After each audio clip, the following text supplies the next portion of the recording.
కేసీఆర్ గారు 16 పార్లమెంట్ సీట్లు ఇవ్వండి, మనం కేంద్రంలో ఈ సంకీర్ణ శకంలో ఒక నిర్ణయాత్మకమైన పాత్రలో ఉంటామని తెలంగాణ ప్రజలకు అపీల్ చేసినప్పుడు ఇక్కడ ఈరోజున్న ముఖ్యమంత్రి రేవంత్ రెడ్డి గారితో సహా చాలామంది మాట్లాడినారు.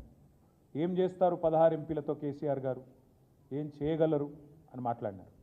ఇవాళ ఏం జరుగుతుంది అంటే 16 ఎంపీలు వచ్చిన తెలుగుదేశం పార్టీ, 16 ఎంపీ సీట్లు సాధించిన తెలుగుదేశం పార్టీ ఇవాళ తనకొచ్చిన నిర్ణయాత్మకమైన పాత్రతో వైజాగ్ స్టీల్ ప్లాంట్ ప్రైవేటీకరణకు అడ్డుకట్ట వేయగలిగింది, ఆపగలిగింది.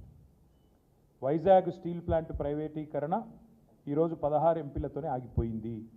కానీ అదే 16 ఎంపీలు ఇక్కడ చెరి 8 చొప్పున బీజేపీ కాంగ్రెస్కి ఇస్తే ఏం జరుగుతున్నదంటే రేపు స్వయంగా బొగ్గు గనుల శాఖ మంత్రి గారు హైదరాబాద్లోనే వేలం పెట్టి మన బొగ్గు గనులను ఇవాళ బహిరంగ మార్కెట్లో వేలం వేసే ఒక దుర్మార్గమైన ఒక కొత్త పద్ధతికి శ్రీకారం చుట్టబోతా ఉన్నారు.